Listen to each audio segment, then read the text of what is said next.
morning, Bob.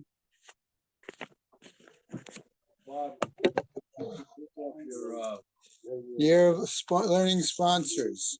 Year of learning Martin Lippman and family in memory of his wife, Martha Chanabat Pinchas, friends of Herb Jeremiah, Tzvi Ben Zev, friends of Sam Coleman, Shmuel Ben Yaakov, friends of Gideon Lazinski, Mordechai Shlomo Ben Meir, Bella and David Adler in memory of her father, Ayahu Ben Yosef Cohen. Those who were inspired by our Rebbe's in Emerita, Sheila Shapiro, Sarah Esther Malkabat, Meshulam Yisachar, Gail and Leslie Kaplan in memory of their parents. Mushka Shprinza Bat Yosef Chaim V'Chava, Hanan Ben Moshe Eliezer V'Chana, Pesha Bat Shmuel Yitzchak Halevi V'Tzipora, Yisra Ben Yoel Moshe HaKohen V'Chana. Wexford Friends of Gladys Sherman, Gutta Bud Meir, Michael Klein, and Friends of Judah Klein, Yehuda Tzvi Ben Chaim, Marsha Braun in memory of her husband, Harav Yerachmiel Ben Shmuel, friends and family of Arthur Ritholtz, Mordechai Yilul Ben Baruch Leib HaKohen, friends and family of Sigi Bester, Shalom Shraga Ben Dov. A Month of Learning by Charlie Gelfenstein, in memory of his father, Meir Ben Yaakov, Ruvain and Susan Podolsky, in memory of his mother, Fredel Bat Shraga Feivel, B. Pizer, in memory of her sister, Rivka Bat Avram Michal Halevi, Michael and Judith Koretsky, in memory of his brother, Avram Ben Gershon. Today being the 10th of the month, a day of learning by Rosalind Hamada, in memory of her father, Yosef Ben Chaim. Meshumas having Aliyah, crank of fear, Vati Shir Shematzliah. Nice now, good Kadanski. Amen. Good. What's up, everybody? Good Hanukkah.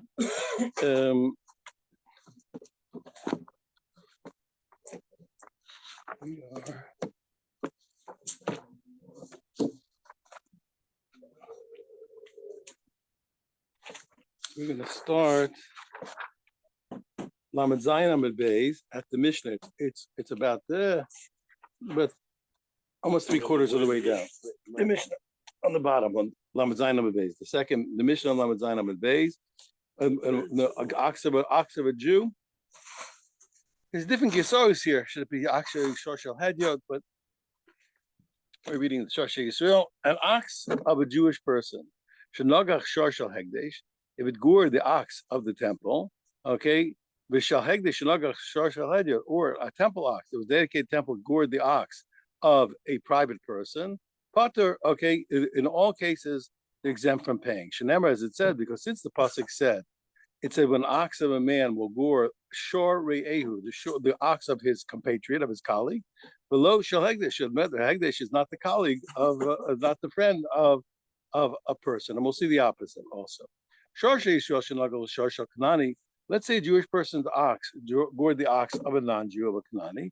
Potter, he's exempt. Okay, we're gonna have to see why. Okay, simply why? Because it says the ox of his neighbor, his friend, and the non-Jew is not considered the reya of the Jewish person. The Shal Kanani Shenagol Shor She'Yisrael. Ironically, though, even though they're not considered the same, but when the non-Jewish ox gores the ox of a Jewish person, Bain Muad, even whether it's an unwarned ox or a warned ox, Mishalim Nezik Shalim. Not only does it pay, but it pays full damages, even though it's an unwarned ox. Okay, and we're going to see soon why, because the Torah, Kodesh Baruch Hu, gave the Jewish people access to those non-Jews who don't keep the 7 mitzvahs. As we'll see. We'll see why in a minute. We'll see. There's a fine. We'll see in a second. Excuse me, can I ask you where you're up to? Yes, I just finished reading. If you look at it on 37b, yeah, I just finished the Mishnah. I just finished the Mishnah. So the Gemara on 37b, right after the Mishnah. Okay, you see it when it says right after the Mishnah. 37b4. Thank you.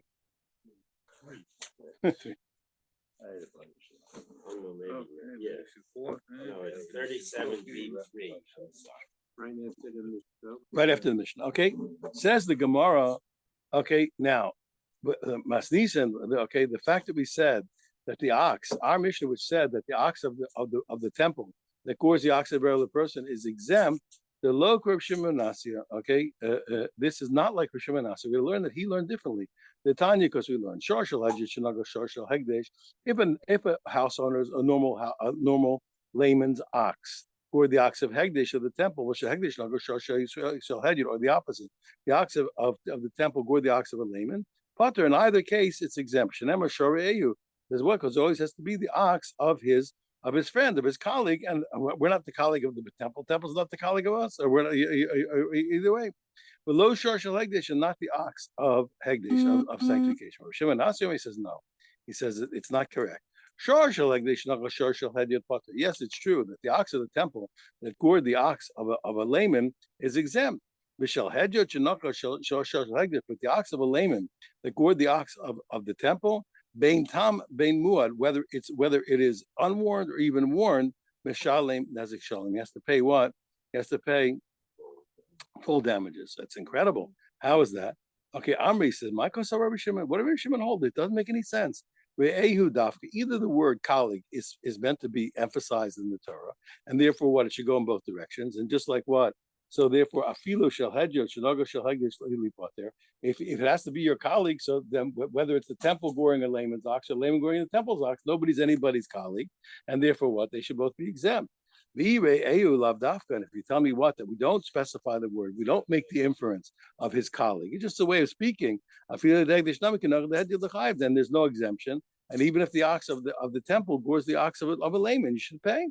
Okay, and how do you get this whole business of not only when the ox of a regular person gores the ox of the temple, it pays full damage? What's going on?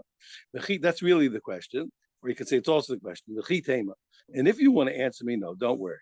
What does Rabbi Shimon hold? The truth is that we specify the word his colleague, his peer, and what? And you're right, and that's why the temple, when it gores the ox of a normal person, doesn't pay. So if that's true, so why should the normal person pay the temple? It's also not his peer. The reason why, when a layman's ox gores the ox of the temple, because he has a logical derivation of a kavachomer from any normal layman to a layman. Take a look. If a layman to a layman's ox gores, okay, he has to pay. All the more so, if a layman has to pay a layman, certainly he should pay the temple, which is holy. He has to pay.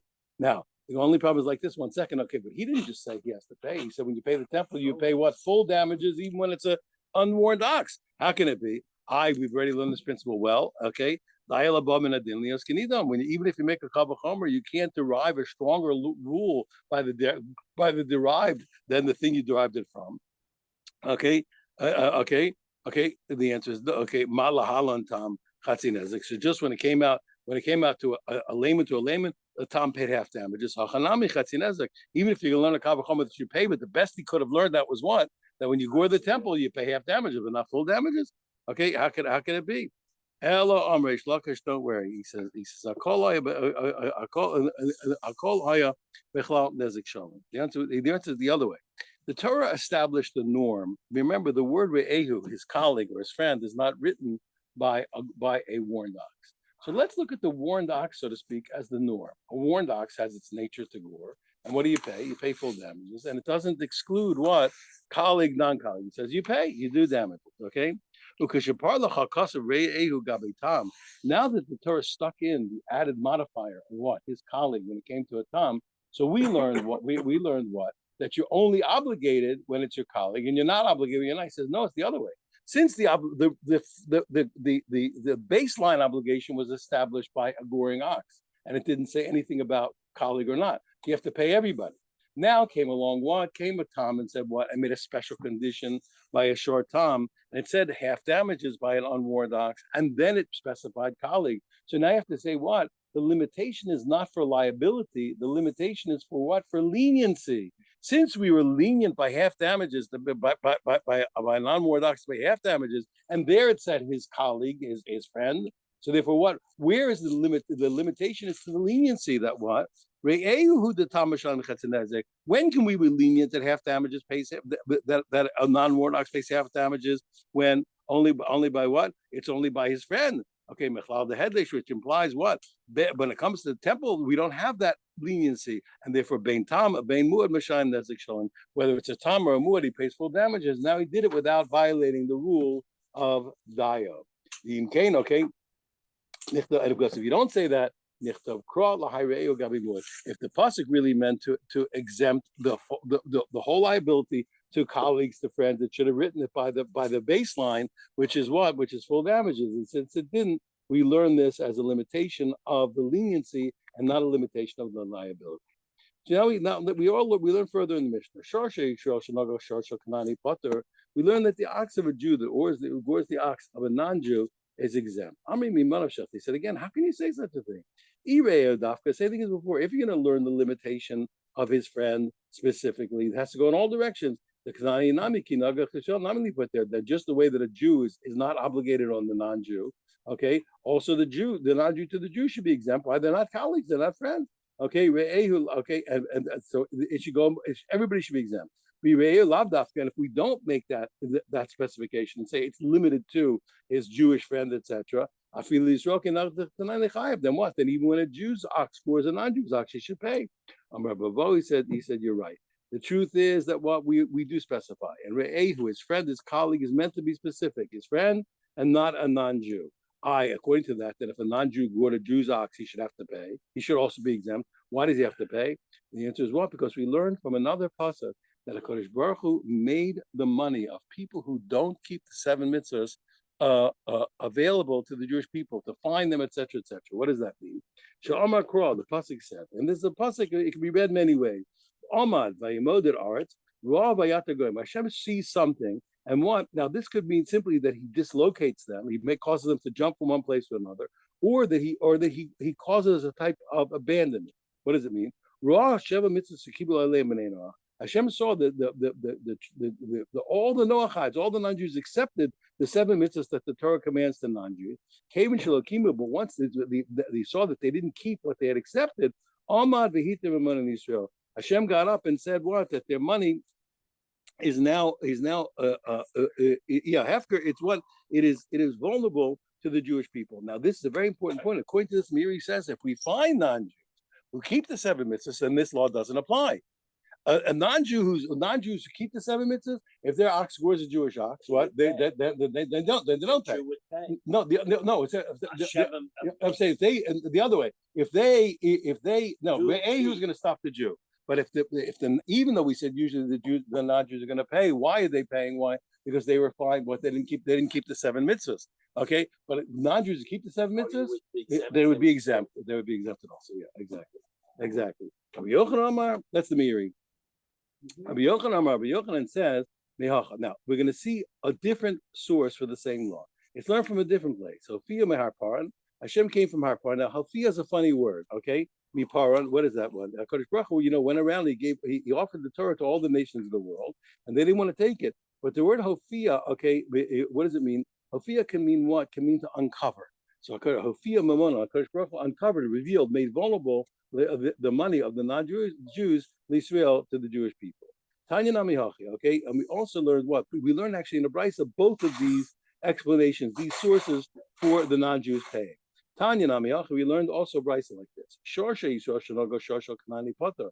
If the ox of a Jew, or the ox of a non-Jew is exempt. Shorsha Kanani Shanogo Shorsha Yisrael, but the ox of the non-Jew that gores the Jew, Bain Tam Bain Muad, whether it's unwarned or warned, pays full damages. Shenemar, as it said, like the pasuk we said, Amad v'yimodid art ra v'yatagam. HaKadosh Baruch Hu saw and what and made abandon this money of the non-Jew.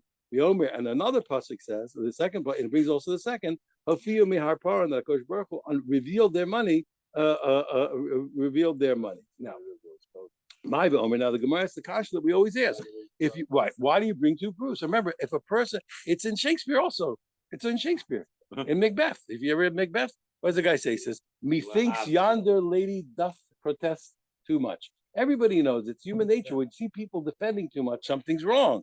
When people explain too much, that's why you said, where were you? Well, it was late and my wife was this, the dog was there. 6 explanations, something's wrong. Something's strange. What do you do with too many explanations? Now, so what's the answer? So why'd you have to bring? You already brought me the pasuk. You brought me the pasuk. The pasuk of Hashem making vulnerable their money. Why'd you have to bring that he revealed their money? A second pasuk. The answer is v'chitema. Lest you'll say what you'll be unsatisfied with the first pasuk. Hi, Amad v'imodid aretz. When it says that, mi ba'ilei the Rav Masa Rav Yosef, will see that there were 2 rabbis who used that first pasuk for different drushes, so it won't be bail for this drusha. Tashma. Therefore, he came. I'll bring you a second drusha to prove the same thing. Ofiyah Harparan. Okay, that won't be part of Israel. That from Paran, HaKadosh Baruch Hu made their money revealed or vulnerable to the Jewish people.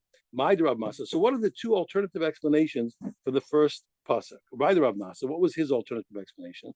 The Rav Masa, he said, Amar v'imad arts Rav, etc. What does it mean? Ma Ra, what did Hashem see? Ra Shabbos mitzvah shestavu lebnei Noach v'lokim. We saw the 7 mitzvahs that the Noachites accepted but did not fulfill. Amar v'iglo he came. Vayater here means what? Vayater to uproot them, to cause them to jump from one place to another. Vayater. He caused them to jump. That's the other explanation. He caused them to jump from one place to another. He put them into exile. My mashma, okay, the high vayater lishna diglu here. Where do you see that the language of vayater as a language of putting them into exile, taking them away from their land? Sifacha vayater goyim, because it says here the word vayater when it comes to the nation. When it talked about the kosher sheretz oaf, which is like locust, we call it grasshoppers, the kosher one. It says he has certain. It has part of its body not there by on earth. To jump, to spring on the land, to have jumpers, okay, because of the jump. When we're targim, what does Uncle say? To cause them to jump up, to spring up in the earth. So springing up, the non-Jews is springing them off of their land into another place. Like I've shown you before, also so important that everywhere we see that the Chachamim's lexicon is what is the Torah itself, okay, and not other things. You should know that. I don't know if you know, but you should know that in Europe, before the Jews finally left. So it was it was a strange thing. It was almost like there was a mitzvah that religious people shouldn't know grammar. It's a very strange, which is not correct, but it's very strange. What was exactly. What was going on? So I'll tell you what happened. Why? Because the anti-Torah Jews who were trying to uproot the Jewish tradition made grammar their stronghold to show off, you understand, that they know better than everybody. So the study of grammar became a weapon. It became the domain of the anti-Torah movement, of all the people who wanted to say that the Jews who wanted to say that Judaism wasn't true. They began to become experts, and the whole thing they were experts in the Hebrew. Now you should know that for a long time we always had a problem. We don't have a Jewish tradition on grammar. It's a problem. You have a little, for those people who learn Kabbalah, you have some things in the Tikkunei Zohar, but grammar was not. We didn't have a medrash, you understand. From certain limudim, we can understand certain things, but we don't have, so to speak. Here's the grammar of Judaism, okay, or the rule. Now the Rishonim, if you remember, you have Rishonim, and later you have Rashi quoting his people, etc. They worked hard anyway to formalize in order to understand. To understand well, and to understand the medrash. The medrash is the medrashim and the gemaras are constantly working on grammatical problems. Often we have a hard time understanding what's bothering them. Even so we understand how they understand Hebrew and how much we don't understand Hebrew. We'll come to it. There's a Mishnah we're going to come to in Baba Basra where the Gemara is so upset with the Mishnah. I'm telling you, normal people can't understand what's bothering the Gemara. Till the Rashbam teaches you that we don't understand Hebrew. He first teaches us how Hebrew works. When we understand how Hebrew is supposed to work, then we're upset at the Mishnah too. We need an education. We can't even become upset at the Mishnah like the Gemara because we don't know Hebrew. You understand? Our Hebrew is so bad, we don't even know what's wrong. You understand? He has to first educate us in Hebrew. Anyway, so one of you should know. So one of the classic arguments was the non-religious grammarians theorized, okay, and made formats, okay, that were not like the Torah, and that you'll see that the famous religious grammarians, they only generated forms that they knew were true according to the Torah. It sounds like not a minor point, but for sure it's a good thing to use the Torah itself as the lexicon. For the Torah, say we can use the Tanakh. Certainly, the Torah will teach us how the Torah language works. Okay, Umayder of Yosef. Okay, now. Okay, so that was the drasha. That was the alternative drasha of Masna. What's the alternative drasha of that pasuk of Rav Yosef that doesn't learn that it was there to make the money of the non-Jews vulnerable to fines? Okay, Umayder Rav Yosef. What was the case of Rav Yosef? What did he learn there? Rav Yosef, he learned etc. Hashem takes the measure, etc. And he saw Ma'ra. What did he see? He also, he says, Hashem saw the 7 mitzvahs that the Noachites accepted, but they didn't fulfill them. Okay. Amad Ve'tira Lahem. Okay, he came out and he said what? Okay, you know what? Now at first glance it sounds like he said what? They're not obligated anymore. So the Gemara says what? Gemara says what? Itogi, understand? They didn't fulfill them, and Hashem's going to reward them by saying, okay, you don't have to do them anymore. That's they're going to reward them for here. As a reward for not fulfilling the 7 mitzvahs, he's going to say, okay, you don't have to do them. It's great. It doesn't make any sense. In came this guy, we have a rule. We never reward a sinner. I get to reward him now. He's not obligated. Amar Mar Braid Ravinas. It's a more frightening punishment. Here's the punishment that even when they fulfill them, and I took away the reward. That's a frightening thing. They are obligated, and what they lost the reward. I below 1 second. You're telling me they don't get reward. I will show you that they do get reward when they fulfill the mitzvahs. Well, our time you didn't. We learn Rabbi Meir said,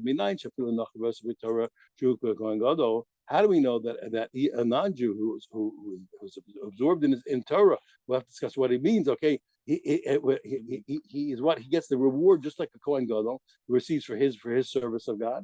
Talmud Lomar. So the pasuk says, "Ushmartem." Okay, it's the pasuk begins. Ushmartem. The pasuk begins. Ushmartem es chukosai es mashpatim. You have to guard to keep my chukim and mishpatim, all the laws, the monetary laws that the non-Jews have to keep, etc. Asher yasas abadam b'chayim that a person will do and live by them. Okay, and it says what? So it's you notice it says that a person will do. It doesn't say what Kohanim, Levim, Yisrael, like we do in other places. What that they have to do it. Lo nemar ela adam, a person who does it. From here we learn. I feel even a non-Jew who's immersed in Torah, how he involves himself in Torah, how he could Kohen Gadol, he's going to get rewarded like a Kohen Gadol. So he's talking to tell me that Hashem took away the reward of the non-Jews for their mitzvahs. Amri says, no.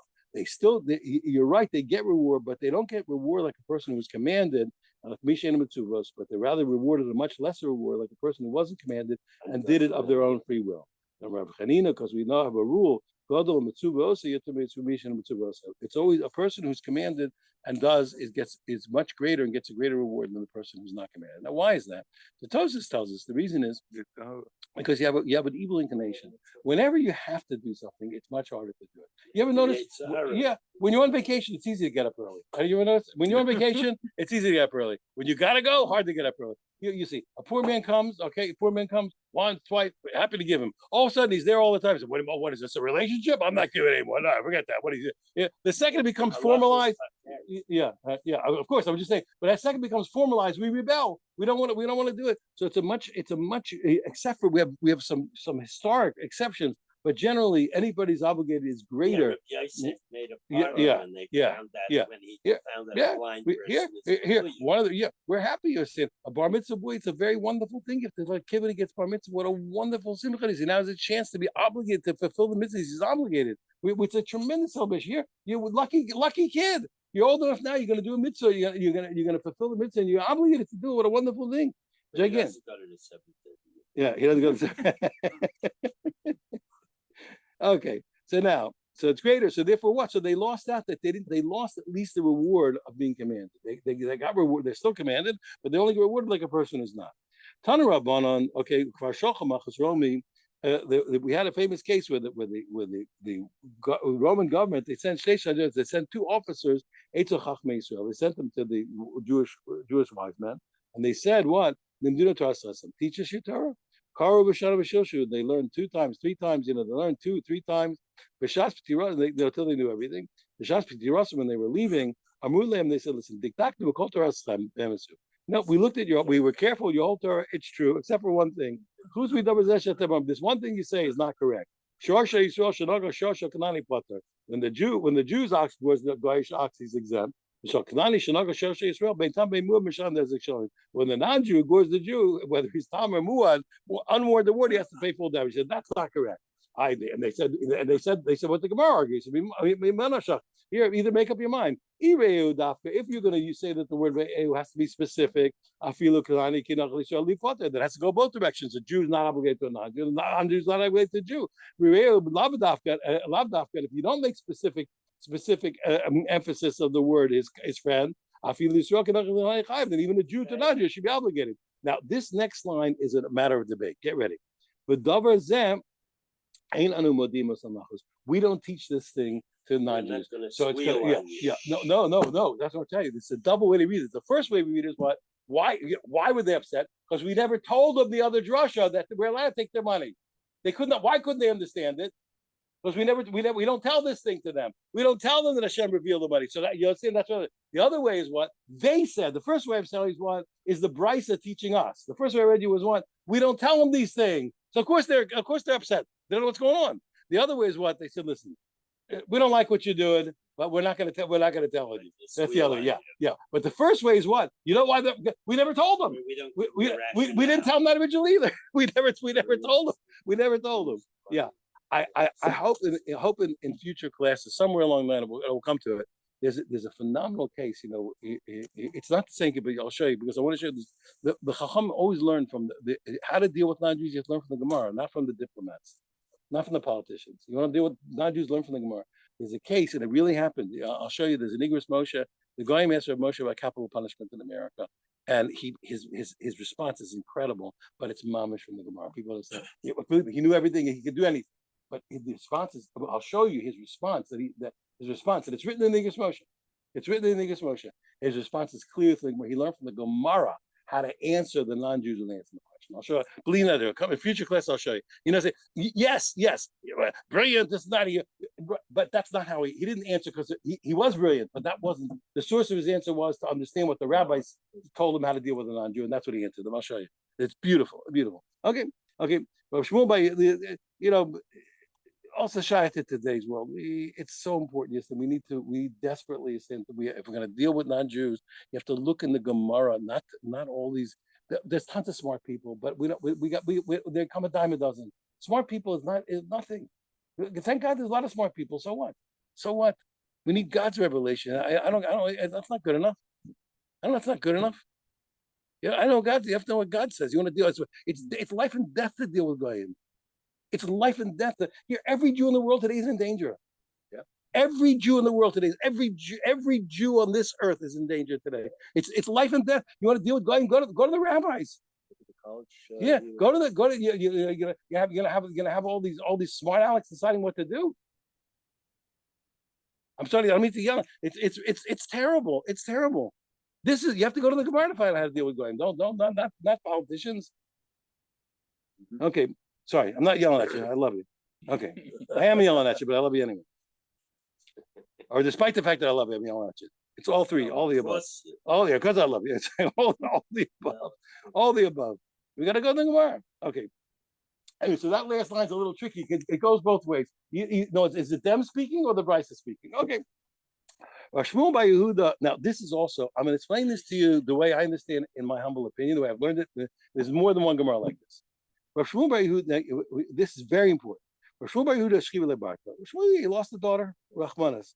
Amalei Rabbanan leUla. So they said to Ula, who was really from Eretz Yisrael, he says, "Kum nezel nachli. Let's go and comfort him." Amarlu, he says, I don't want to go with the Bavli rabbis. Why? Because they comfort in a way that's not correct. It doesn't sound right. Okay, you do for it because the way they comfort people in mourning at a shiva house is like a heresy. It's heretical. It's against God. Why? Because what did they say? They would sit. They say, what can be done? What can you do? Which implies what? It means if you could do something, you would. Now, this Gemara this itself is misunderstood constantly. What does it mean? Here, do we believe everything God does is for a good purpose? Of course we do. Of course we do. But when people are hurt, do they cry? Yes. We don't say, "Oh, whoopee that the person died." Oh, it's great. God does good things. Oh, it's wonderful. The person's sick and in pain. Hashem does everything for good. We don't. We cry. We have a bracha. When things are bad, what do we say? We say Dayanemes. And when things are good, we say Atah V'Meiti. We don't say, "Oh, it's wonderful. People are suffering. God is doing something good." God forbid. God forbid we cry when a person's suffering and we say a bracha. We accept with love, with the same fervor. You understand that we thank God for good things. We make a bracha for good. We make a bracha for bad with the same faith and trust in God. But we're crying. Now, what he didn't like is, you think what? No. Oh, it's fine that God killed people. That's great. No. But the way they spoke sounded like what? God did something bad. If we could change it, we would, but we can't. Only God does what we want. That's the problem. It's very important when I was planning. The people who misunderstand this Gemara thing, then you can't say, "Oh, I wish it was otherwise." Of course I wish it was otherwise. If God asked me, should I kill the person? No. Should the person be sick? No.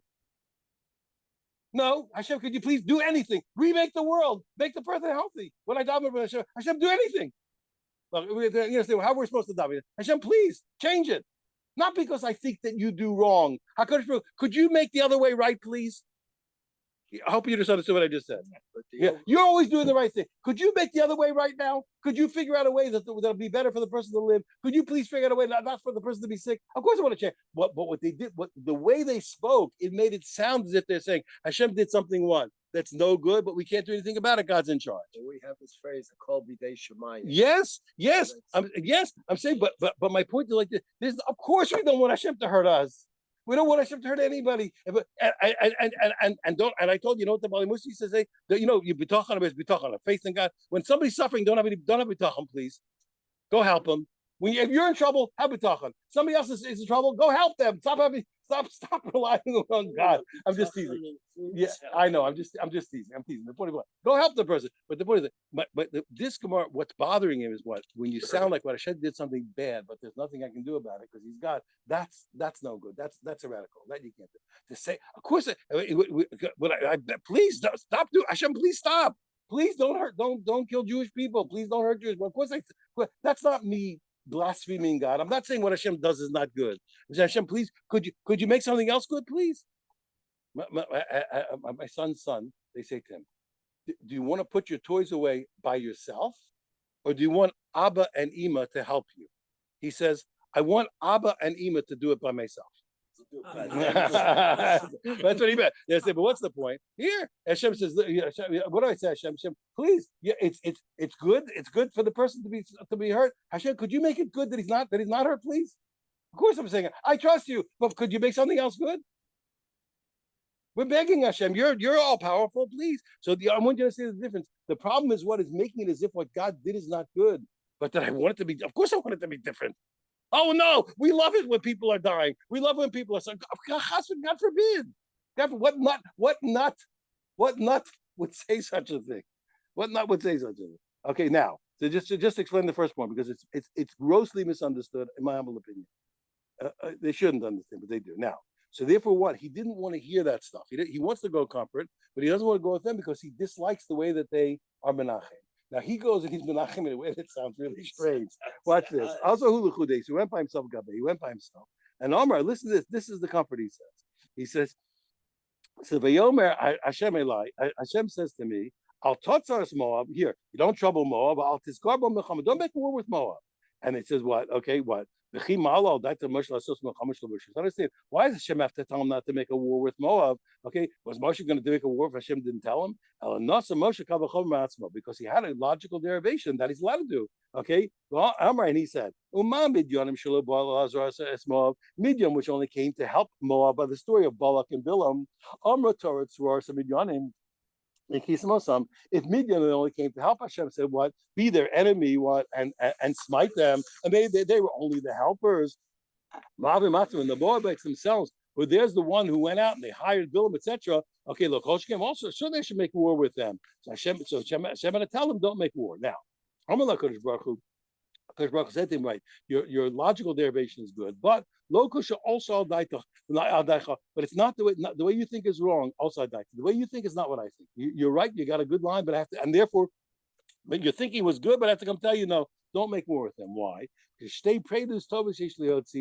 I have two beautiful little birds. Yeah, two wonderful women. I have to bring out from Moab, and I don't want you to make war. Okay, who are they? Ruth of Moab, Ruth, the grandmother of David HaMelech, and Nama the Ammonis, who became the wife of Shlomo. Yeah, Ammonis. Okay, now what is that? She's from Ammon. Okay, the Halud Dvarim Kavachomer. Now he says and it's a kavah. Now he's saying remember he's trying to comfort the father. He says, it's a kavachomer.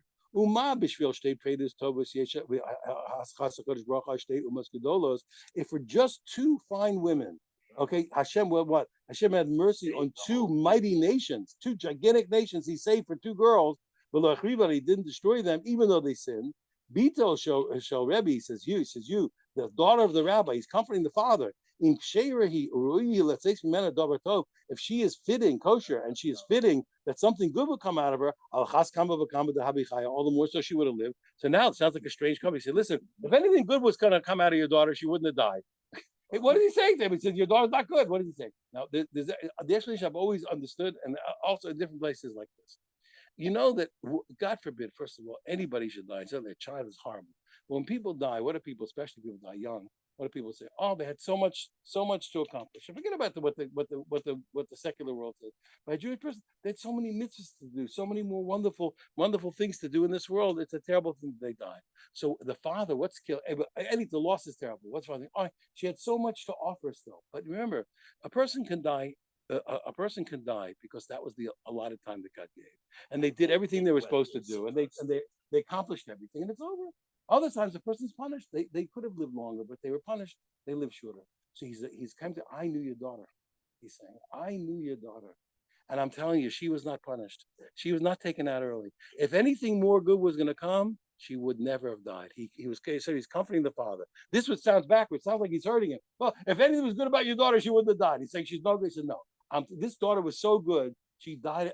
She died if she accomplished everything. He took her out only when she finished. Because she was so righteous that what if if there was anything more, she never would have died. So he really comforted her. That's the way I understand it. I have other places also. Yeah, that's the simple. Yeah, thank you. That's a beautiful comfort. He's really saying, don't worry, your daughter didn't die young. She didn't die early.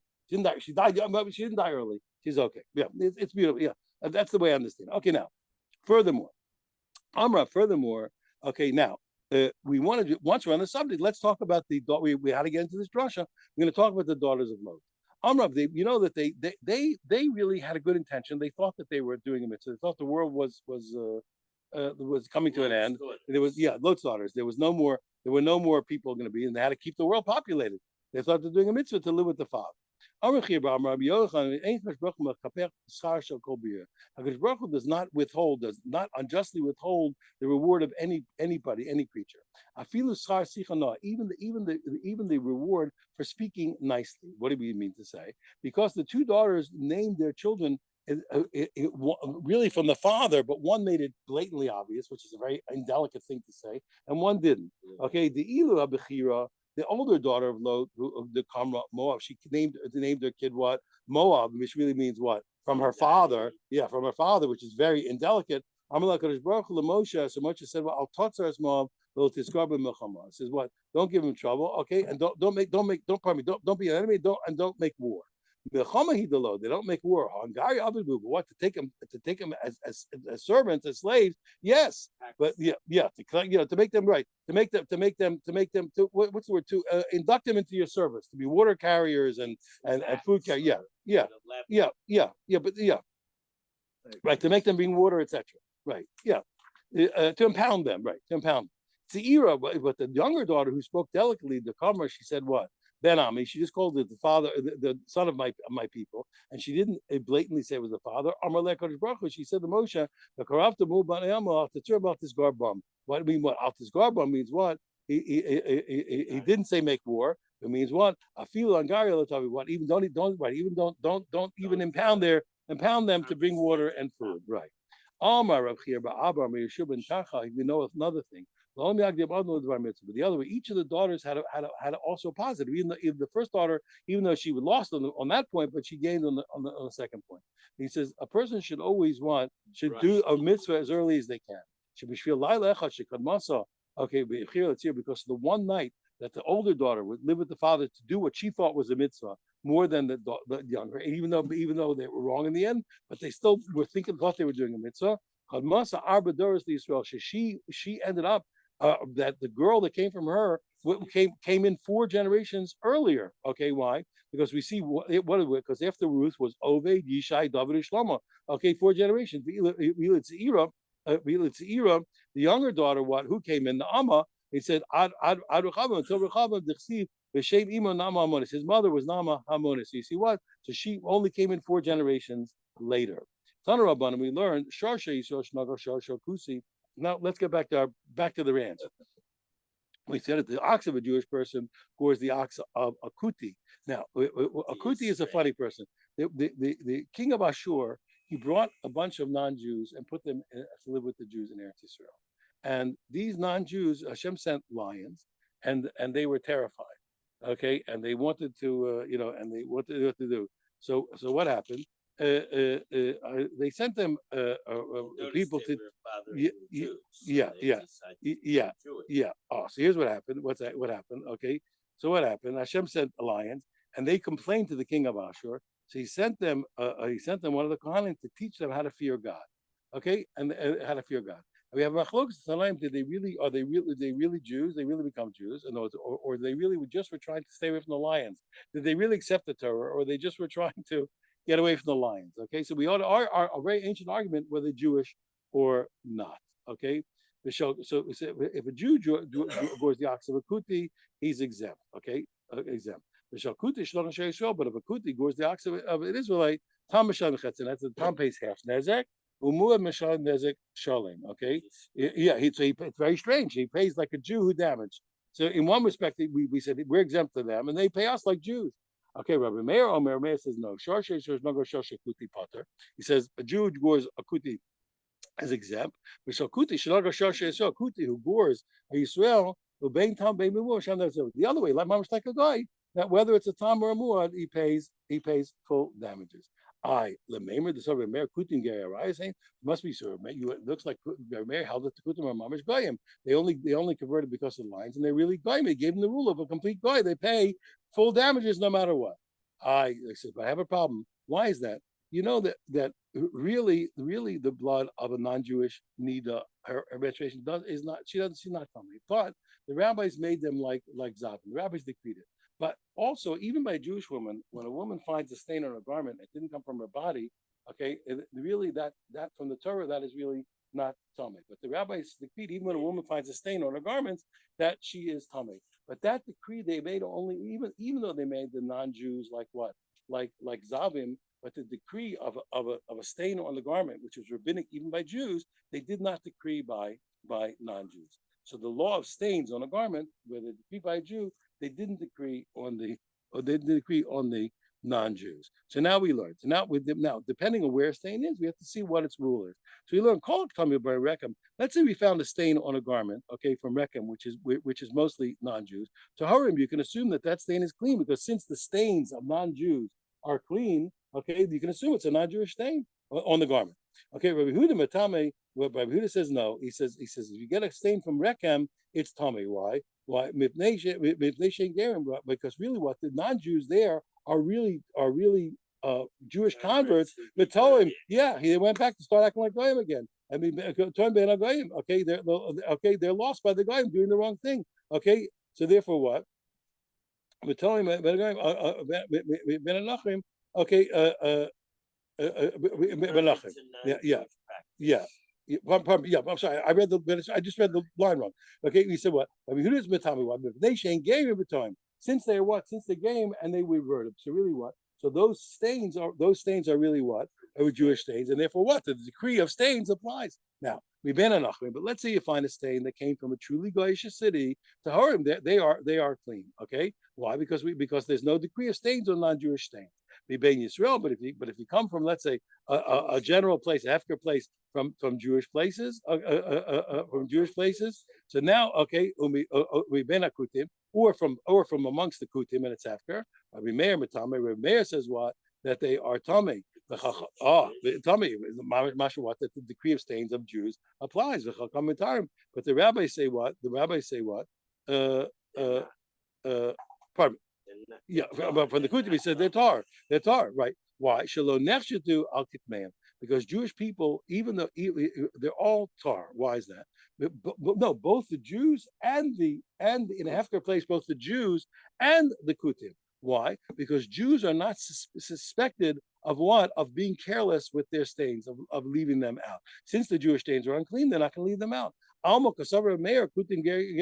see, all the kutim are true converts. The kutim and the Jews have the same rule. Rabbi says, no, don't worry. He says, really what? He says, don't worry. So how come above what you told me what? That Rabbi Meir said kutim are non-Jews, and here he's saying they're Jews. The answer is no. Really, you're right. He says he really holds that they are Jews. But when it came to damages, he gives them the rule of non-Jews. Why? It was simply a fine. He fined them. They're Jewish. Why? Okay, that the Jewish people shouldn't marry into them. Okay, why? So he had to keep them away. But really, he really holds that they are Jews. Masi Reb Zera asked this question. Okay, didn't we learn in Ksubos? These girls all have who get the fine when a guy rapes them, etc. Pays the 30 to the father. Or if he seduced them or raped them, the 50. Pardon me, he has to pay 50 kesef to the father. what those are cases, what? Okay, okay. Anytime that it's a forbidden relation with a death penalty, you have to pay. And that includes what a bala mamzeres, like a mamzeres, okay, no, the product of that of a mamzeres, okay, lanasina, or the product of the givonim, okay, the Gibeonites, velakutim, okay, or the kutim, okay, and we said what they kutim also get the fine. If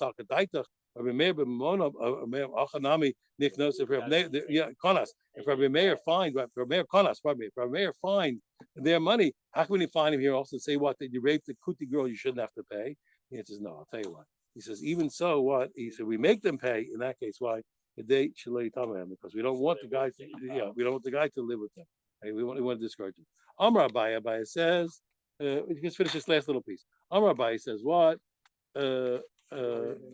What was the reason? Another reason, because we don't want a guy who sinned, who did the wrong thing, raping and seducing, to be rewarded. But really, you're right. But really, they shouldn't pay. He should have caught fine. So what? So then let him pay and let the money go to the poor. Because what? Because there'll be no one to ever take the case to court. Because since any poor person that you go that says I want the money, he'll say, look, I'm giving it to a different poor person. So therefore, what? Nobody will ever take the case to court to ever draw the money out of the father, because they will know there's no way for them to get it, so it won't work. And that's why we don't give it to the poor, and that's why we give it to the father. Everyone have a wonderful day and a great Hanukkah. Yep. Thank you very much. Thank you. Thank you, Rabbi. Yeah, that's Great. it. I used to When we screen learned like that, this. we Who's learned- that, Bob? You didn't shut It's your, Yeah. Yeah, I mean, you know, Thank you, Rabbi Green. Everyone have a happy Hanukkah. that's a simple shot, but that your shot. And it's even worse because he said, let a professional Yeah. comforter go. And Right, he goes, and that's then what he he does. said, then Okay, he blasts the guy. Stay well. Happy Hanukkah. Happy Hanukkah. that Bob? Yeah. Bob, just thank you for giving. Thank you.